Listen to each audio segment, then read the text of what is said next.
go. We're still going to give it a couple minutes for everybody to attend. Every great show starts a couple minutes late, and we're sure we're going to get great reviews on this. Just a couple housekeeping notes. Make sure you keep your microphones muted. If you do have a question, you can use the little chat icon to type in your question. You could also raise your hand, and we'll be happy to have you unmute, and we'll answer your question. Reminder for everybody coming in, we are recording, and we do need you to make sure you keep your mics muted until we call upon you, just so that everybody can hear what we're presenting. Hopefully, in theory, you all have gotten a copy of the slides. So we'll just give it a couple more minutes and we'll be starting here momentarily.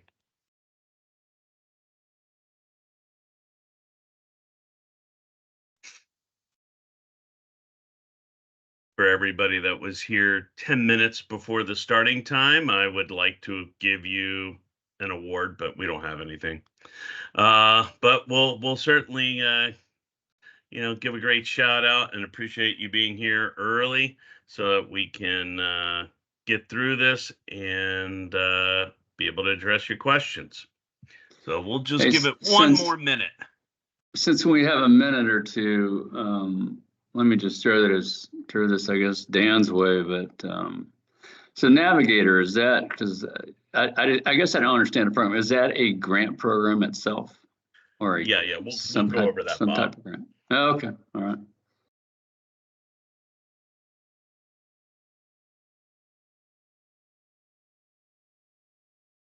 We don't want to chase anybody off from having your camera on. We do appreciate it. I just turned mine off because I figured you'd want to see the slide instead of my enormous head.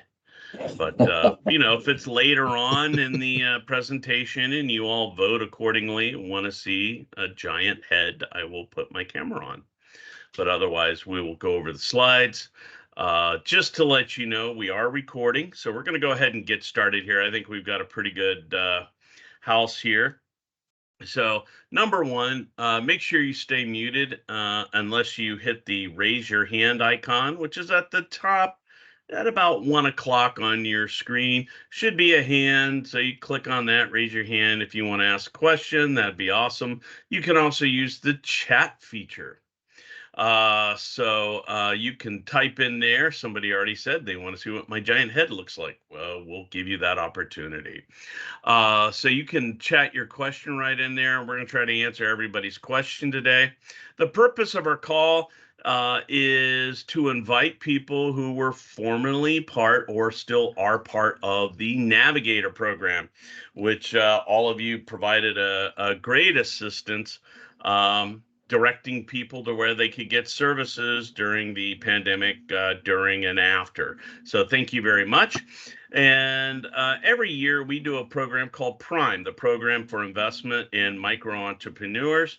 And in talking with our other grant partners around the SBA, we decided maybe we would just bring your attention to it, although I know many of you do keep an eye on grants.gov for these really interesting and fabulous grant opportunities, and Prime is one of them. I've already sent the slides on this, but I just want to talk about a little bit of what Prime does, and if that fits into your organization, I would really like you and encourage you to go ahead and sign up. And I'd also like to remind you to mute your mic. Okay, so let's move right in here. Prime has two basic tracks of technical assistance and capacity building. So in the spirit of we make up words in the government, let me go over this a little bit more in detail. So technical assistance, entrepreneurial education, business mentorship.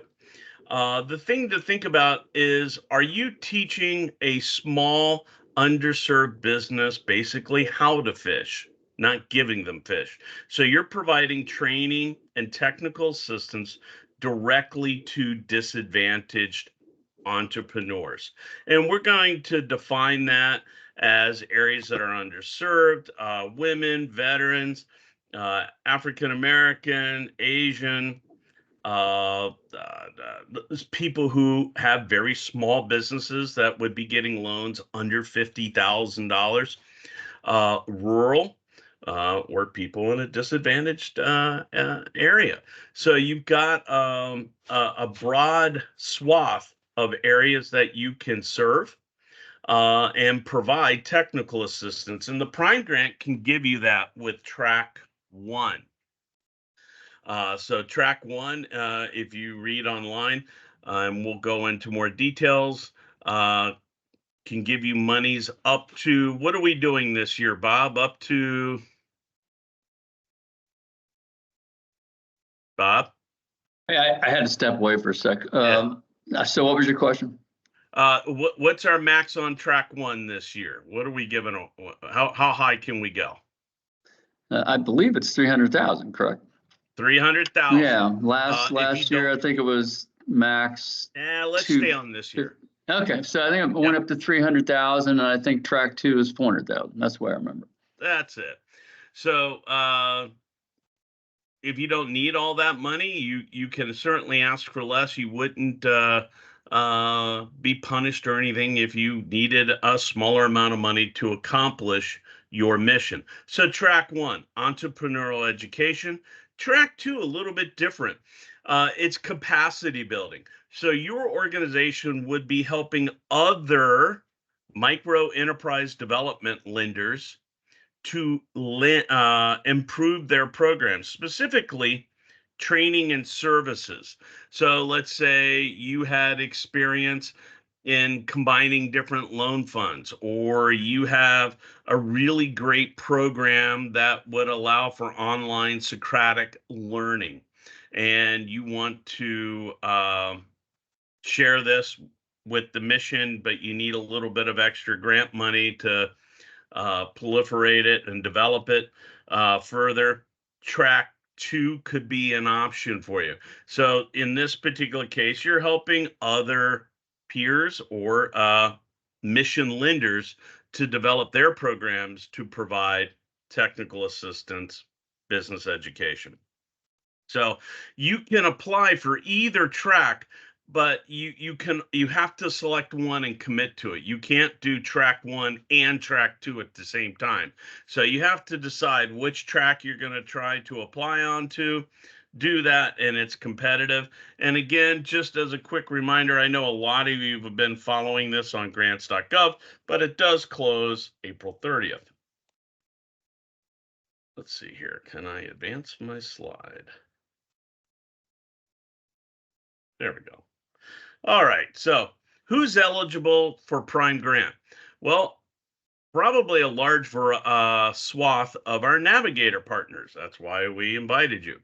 So obviously, if you're a micro development organization, a nonprofit community financial institution, CDFI, with experience in delivering technical assistance to disadvantaged entrepreneurs, or an intermediary, an SBA microlender, or really you could be any microlender that has experience in delivering technical assistance to disadvantaged entrepreneurs. You could also be part of an Indian tribe, a private organization that's working within the jurisdiction of reservations. You could be a state, private, nonprofit, university, college. So if you're a college and you have incubators there and you want to increase your presence with Prime, doing entrepreneurial education, or again, Track 2, helping other CDFIs, CDCs, micro lenders, mission lenders to improve their technical assistance, that'd be great. And of course, religious organizations, religious activities must be outside of this program. But if you are, embedded into a community and you're doing entrepreneurial empowerment and want to take advantage of this grant, you are more than welcome.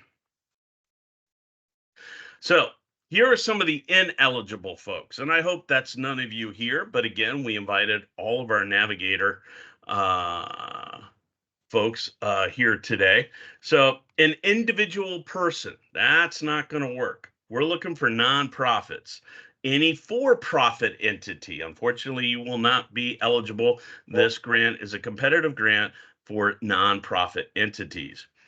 Any organization that owes outstanding or unresolved financial obligation to the federal government, like taxes, or a defaulted loan. Any organization that is currently suspended or debarred. That wouldn't hopefully be any of you because, again, you've all been in the Navigator program, so that wouldn't be a good thing. Any organization that has unresolved material deficiencies on your single audit. Some of you call it the A133. Within the past 2 years, any organization that has declared bankruptcy in the past 5 years, any organization that proposes to serve as a pass-through to permit other organizations to manage on a day-by-day. We want your organization, which is embedded in the community, to be involved in this. We're not looking for you to just grab it, take a slice, and contract 100% of this out. That is not the purpose of this grant. Any organization that was convicted or had an officer acting on its behalf convicted of a felony in the past 5 years. We're specifically looking at financial fraud. So those are some of the examples of ineligible. How to apply, very simple. All of you should have experience with grants.gov. You'll go to grants.gov. You will look over there to the keyword. You type in prime. This year's opportunity number is SB-OCA-PR-24-001.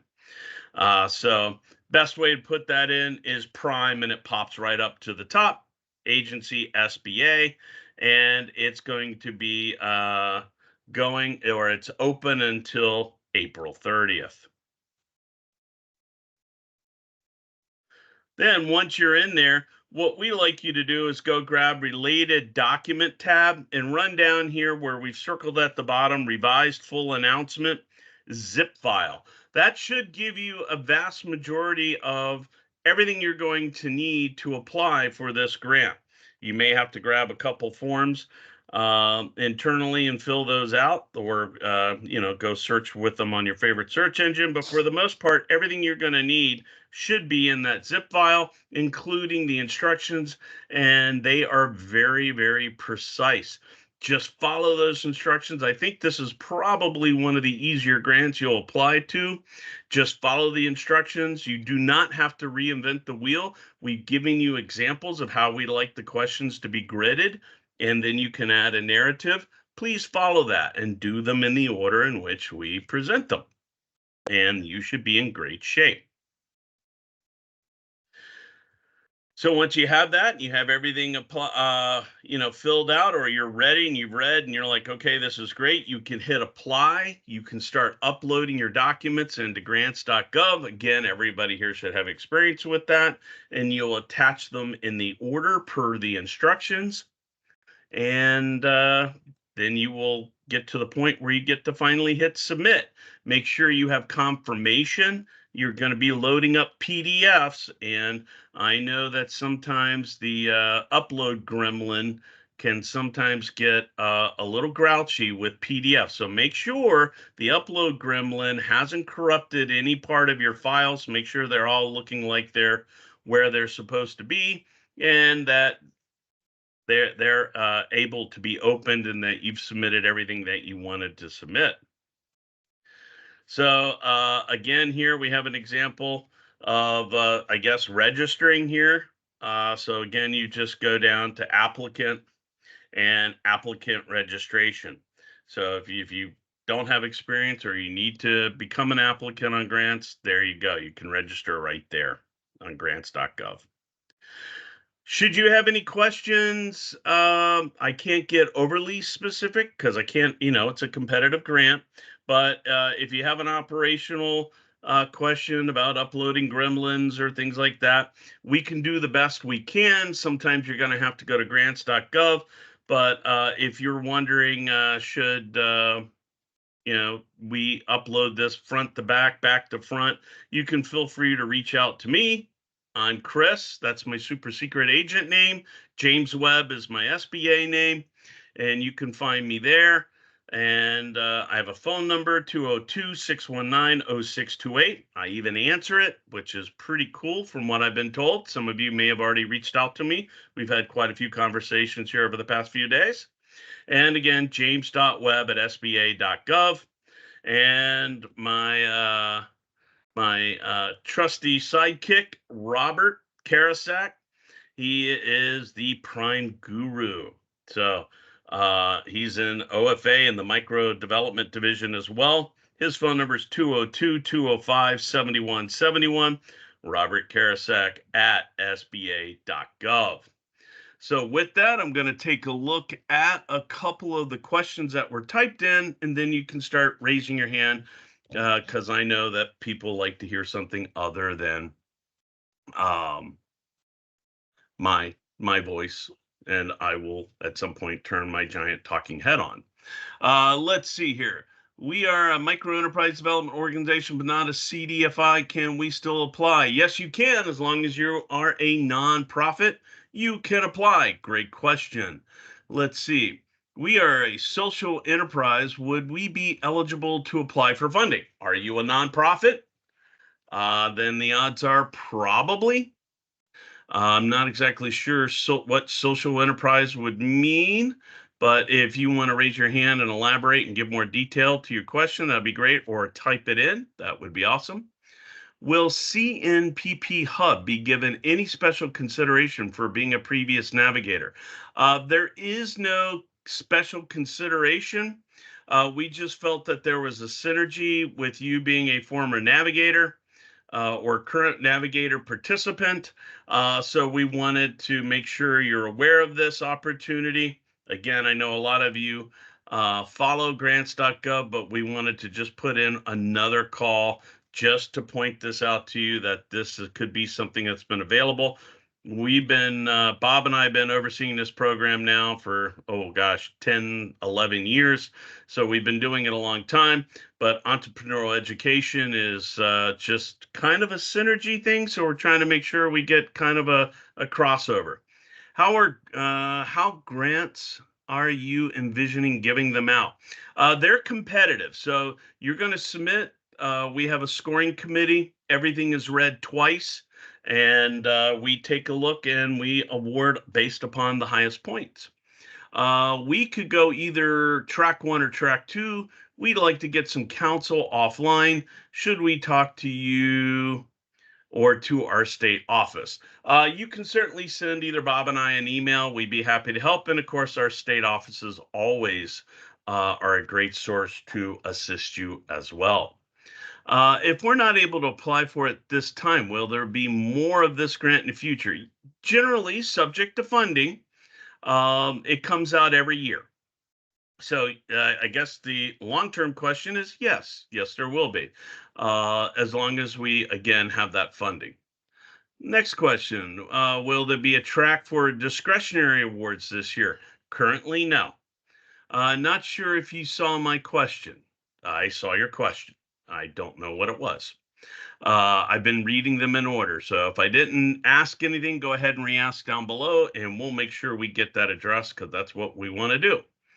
Are the previous recipients of Prime available online? Are there? I guess. I don't know. I know that some Prime recipients did participate in the Navigator program as well as a microloan program, but I'm not aware of anybody that popped up. How are grants given out? Documents indicate 27 grants. You're talking about the number. We're estimating approximately 27 awards. And that's kind of a real guess. I kind of just said, well, if everybody asks for about the maximum amount of money, I think we have 7 million to hand out this year. So it could be 27. If everybody asks for half as much of the maximum, we can hand out more. It's just one of those things we fill out and try to give an approximation of what we think. I wouldn't let that number deter you. Is this an annual disbursement or the award split over multiple years? This is a great question. This is a 1-year grant and you are reimbursed over 4 quarters.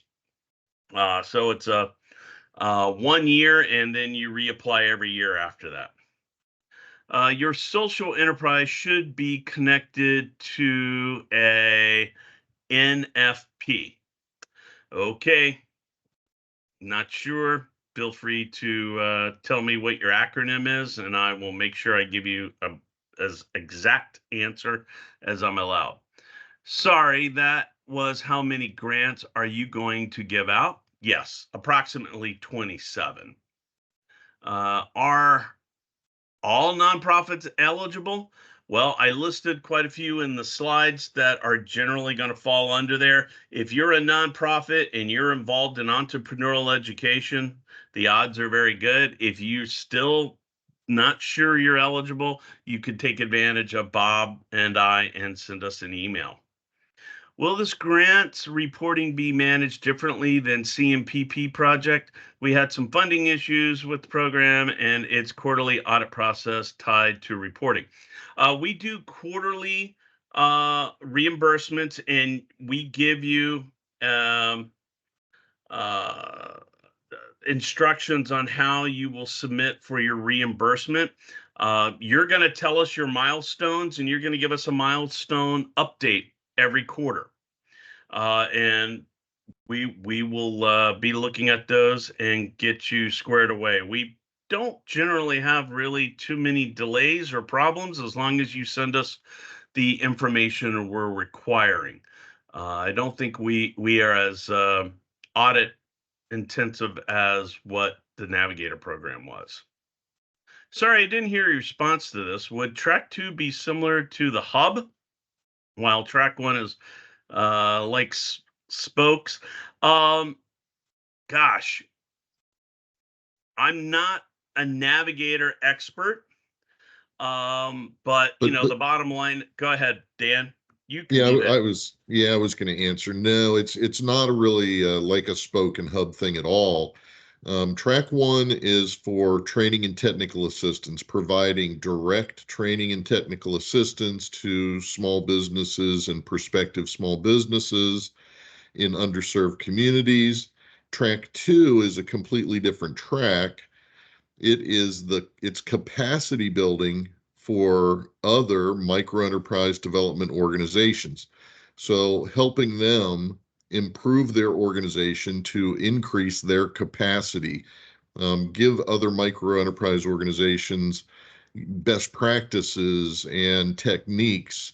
Maybe it's for raising funds, obtaining a subsidy that's ongoing to help support their micro lending operation or their actual lending. But it's building the capacity of existing micro enterprise organizations. So track 1, providing direct training and technical assistance. Track 2, providing capacity building to micro enterprise organizations. Hope that answers the question. Great, thanks. Is there a list of previous grantees? Yeah, I believe the SBA website has the previous winners from years past. You can take a look at that and possibly reach out to them. Is there a match required? Great question. Yes, there is. Bob, you want to go over the match? Match requirement is 50% of the award. So if you ask for 300,000, then your match requirement is going to be 150,000. We have in the past, if someone petitions us regarding waiving a match or reducing the match, very rare circumstances we have done that, but you have to demonstrate to us why that's in our interest to do that. Go ahead, Chris. That's a perfect segue. Bob. I knew you would do that because down below we have somebody that's an SBDC and their primary source is SBA funds, i.e. federal funds for match. So that would be a perfect example where if they don't have funds that are non-federal available, they would probably want to ask for a match waiver. You got to sell it. That's all I can tell you. You got to make your case. You know, if you say, well, we don't want to provide a match, and you don't really elaborate, then that's not really going to go too far. Now, how about your second part, Bob? We have a 50% match requirement. How much in-kind can they do? In-kind contribution. I think in-kind can be half of the match. So that's 25%. Right. So half of the match. So you can do in-kind, but you have to watch what you're doing, because it can't go over 25% of the total award. That's great. These are some great questions. I like this. All right. Well, let's turn it up a notch. We've been going through the chat and just being a giant talking head. Let's go and see if anybody else has some questions by raising their hand. If you look up at the top bar at about 1 o'clock, you'll see a hand for raise hand. Feel free to raise your hand. We will identify you and you can unmic yourself. Look at there. We got one brave soul already. Maria, go ahead and unmute yourself and ask your question. You're unmuted. Go ahead. All right. So this is Dr. Lomax Campbell with Maria. We wanted to know if we're receiving state grant funding, would that qualify for the match? Is that state grant funding, can that be tied directly to federal funds? In terms of the source from for the state? Yeah. It can be. Then I believe that it may is. be an issue. Hey, Chris, I think that within Prime, I think that block grants are eligible. So if block grants are given out like to municipalities or whatever, then I believe that those funds are eligible for match. So yeah, that's the only exception. Yeah. I see. Right. So, And those are community development block grants. Yeah. Yeah. Yes, they could be used as match. okay. And we'll talk to the state about the source of the grants they're specifically giving us. Yeah, that'll be Thank you for that feedback. Hey, not a problem. Thanks for your question. Appreciate your time today and your mission. Courtney, you're up. Your hand is up. Go ahead and unmic and ask away. Thanks. So it's still on the match question, and I was the one that's an SBDC. So I'm taking it that no federal funds, like if we have ARPA funds from another project, that those aren't eligible either. Do the matching funds, so we're overmatched on our SBA award, so we potentially could use part of our overmatch to match this grant. But do we, in our project proposal, do those funds have to be going towards this specific activity? So would I have to show that $125,000 in match is allocated towards specifically serving Yes. the project initiative? You said Yes. Okay. Yeah. When you request your reimbursement, we're going to want you to send us, an A10 that outlines where you spent the money in the different budget categories, along with an expense narrative that describes the expense. And we'll want to be able to tie the expense, to the activity on this particular grant. Mhm. So if it's training and technical assistance, the expense should relate in some way to training and technical assistance and so on. But yeah, you couldn't simply say overmatch on grant XYZ and use that as match on this grant. It's got to be something that you spent in furtherance of this particular activity. Okay. And then secondly to that, from a metric standpoint, I'm assuming you've had another SBDC receive a prime grant.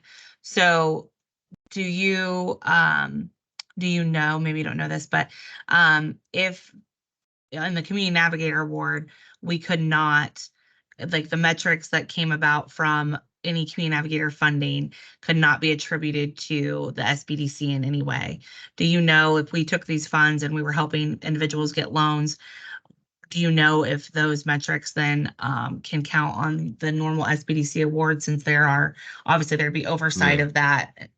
Right. Or is that, No, you have to keep it no, really separate? it gets right. It gets kind of tricky, but no, Yeah. in essence, what you need to avoid is, double counting, Right. your performance, if you Mhm. will. So if you're counting it as part of your performance metric for another grant, it would not be eligible to be counted that as a side, perform. okay. Right, right. And have Yep. we discussed performance metrics on this grant, on what you're specifically tracking They'll be in Yeah, the instructions. in the it's instructions? Okay. yeah, it's in the instructions, and I think it's relatively bare bones, so Okay. it's reasonably easy from a reporting standpoint. Okay, great. Thank you. Hey, can I Yep. jump in on the instructions? I cannot stress enough that when you look at the announcement and look at what we're asking, that you follow the grid and the questions how we ask them. Don't, come up with your own idea of how to present it. Follow exactly what we're asking. Do provide milestones. Let us know what your milestones are going to be and follow that. If you follow that, it's going to be to your benefit when we're doing the reviews. Because if you don't follow that, then we have to search around trying to figure out what you're trying to do. So please follow how it's portrayed in the announcement. I just can't stress that enough. Yeah. Don't play Stump the SBA because you win every time. Thomas, you're up. You can unmute and lower your hand.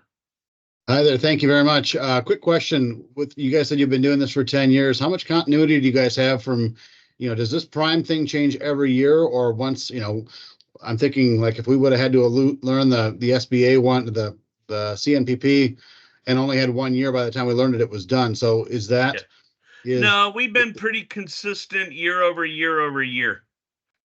So, and then is there any continuity between people who apply 1 year potentially getting it the next year, or you have no records on that? I is it wouldn't have done? exact data on there, but we've had repeat winners. Yes. Great. Thank you. Yep. I'm gonna add something there, Chris, just so people understand. When you're applying for Prime, you're applying every year brand new. There's no preference. There's no like, oh, we like these people, we're gonna give them another grant. So it's a very structured process that we go through. All these reviews, all the applications are reviewed by at least 2 different readers, and it goes through a scoring process. And so if you've had a grant, a Prime grant, 5 years in the past, when you come up for that 6th year, you're starting fresh. Here's our new project. You're coming in there new. We're looking at it all new again. So every year it's reset, and we'll see what. And you gotta pitch it to us and sell it to us. It's competitive. All right, Elizabeth, you're up. Good afternoon, everyone. Question, in this year's proposals, I see that it's also focused on rural. Is that the case? Yeah. Is it, and I just wanted to make sure that we are clear on the definition of rural and Rural as defined by the Department of Agriculture. those, there would be extra points for programs servicing rural communities. That's what the announcement says. Thank you. All right. Thank you. Can I just add one thing real quickly, Chris? So Sure. the reason I'm answering this or addressing this is this was brought up previously by somebody who had emailed, I think, Chris and myself. But there's a preference for rural. Okay, so it doesn't mean if you don't have anything in a rural area that you can't get a grant. You get a slight preference. If you are in a rural area, it will help the overall score. But in the past, when we've had different metrics in the past, but the last year or two, we have had rural in there. And we've had many awardee or applicants that ended up getting awards that were strictly in urban areas. So don't let that scare you away. That's all I can say. Agree. Leslie, you're up. Thank you. Can you hear me? Yes. Can't hear you now. You muted yourself, Leslie. You were doing great. How's this? Is this better? That's even Thank better. you. I'm traveling in a car as a passenger, so I'm worried about my connectivity. I want to return back to the match question. And that it, just to clarify, it is just any other form of funding that is non-federal or a pass-through of federal money Yeah, that's correct. eligible. For example, I would use our county, we have a county grant that helps with business development and technical assistance and coaching, but that is from our taxpayer base, local base. It is not a federal passport through, that is eligible. That sounds good. Okay, thank you for clarifying. All right, thank you. Drive safely. I'm All not right. driving, thank goodness. Right. All right, well, be a passenger safely. Don't grab the wheel or anything like that. Like Bob does when I drive. Okay, Beulah? Hope I did that one right. You're up. Greer? Hello, can you hear me? Hello? Yes. Okay, good afternoon, everyone. My question is also about the match. What if you are not able to come up with the whole 50% match, but you coming up with 25%, which is the in-kind? Would that? You would need to put in a match or a waiver for a portion of whatever match you couldn't meet. Okay. All right, Okay. thank you. I'm gonna say again, I want to stress this, if you're gonna not fully match, but partial match or requesting a waiver of the whole full match, you have to sell the reason behind that. Because if it's just in there vaguely, that's gonna be a big pass. Okay. Thomas, you're up. Just real quick, historically, has there always been a 50% match for this request? As long as we've been doing it, yes. Okay, great. That's perfect. Thanks. Yep. Alicia. Alicia? Lisa, yes. Hi, everyone. Quick question. If your organization is national in scope, and as I look through the former grantees, is it okay for you to have a national focus as opposed to a specific regional city or state? You can have a national focus, absolutely. Okay, thank you. All right, great question. Thank you. All right, I think we have a few more in the chat section, so I'm going to jump over there. So is there always a 50% match requirement? Yeah, it's been there. Yep. I think we've already answered that. When do you have to have the match? The match has to be available at the time of your reimbursement. So it's not like I'm going to have you match it all right up front day one. Let's see, may have missed this earlier, but will you send the recording to us? If you want a copy of the recording, you can email us. We'll send it to you. We don't want to bombard you with large files or unnecessary documents. Again, we covered everything that was on the slide. But if you would like a copy of this recording, it is available. Just email Bob or myself and we'll get you a copy of it. Can your technical assistance work be national as opposed? I think we just answered that question. I just realized that, so that's great. And that covers that section. So we'll go back to, once again, I think this was a great round of questions. Anybody else have any other questions? You can raise your hand. It's about 1 o'clock on your top bar. There it is. All I got to do is ask. Okay, Moses? Oh, unmute. Oh, hi. My question is, so when you talked about the amount of monies that you guys were making available, so technically it's only 150,000 from you, or up to 200,000, with the other half coming from the organizations itself, right?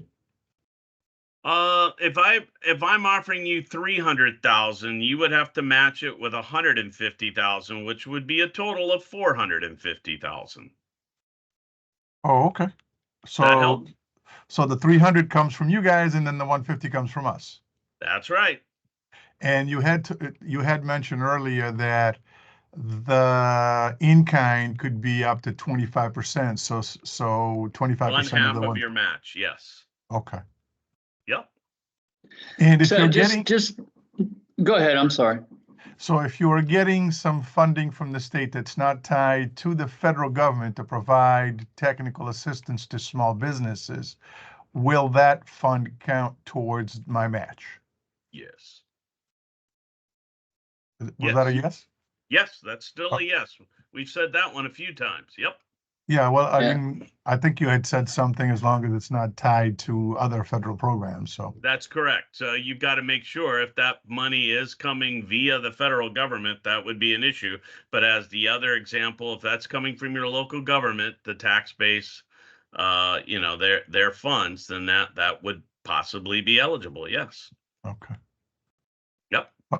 All right, well, thank you for this. I think it's important, but somebody also asked this question earlier about the rural versus maybe an urban community. We are a city located in Massachusetts. By no means we are an urban community, but at the same time, we are the only majority Black city in the entire New England state. So when it comes to applying for these grants and working with these small businesses in this area, we're not urban, but I think we're I mean, we're not urban, but we're pretty close to being as rural can be. Well, again, rural will be defined by the Department of Agriculture, but you've made some good points. Make sure they're built into your questions when you answer them. We definitely have had winners from New England. All right. Well, thank you for your answers. Yep, not a problem. All right. Good questions. Once again, I'm going to check chat line, but if you have a question, raise your hand. Otherwise, nothing new in on the chat. We're looking for any hands. If we don't have any hands, I want to, number one, thank you all for your time this afternoon / morning, depending upon where you're at. Probably still morning. Now it's afternoon for everybody, unless you're in Hawaii or Micronesia or Alaska. Otherwise, I want to thank you for your time today and your mission and what you've done with us in the past and hopefully what you can do with us in the future. And we were really happy to have you come here today and hear about our opportunity here on Prime. Once again, you all have been sent a copy of the slides. And again, you can reach us at james.webb@sba.gov or robert.karasik. Karasik is how they say it on the automated phone at sba.gov. So there you go. And we want to thank you all once again. And if there are no other questions, we're good to go. And there is the picture of my great big head that you asked for. So there you go. All right. With that, you are free to go. Usually what happens is Bob and Dan and I hang out here for a little bit just in case somebody else goes, oh my gosh, I forgot to ask this question. And if you do, we'll answer it. But I am going to end the recording now. And thank you for your patience during that process. There we go.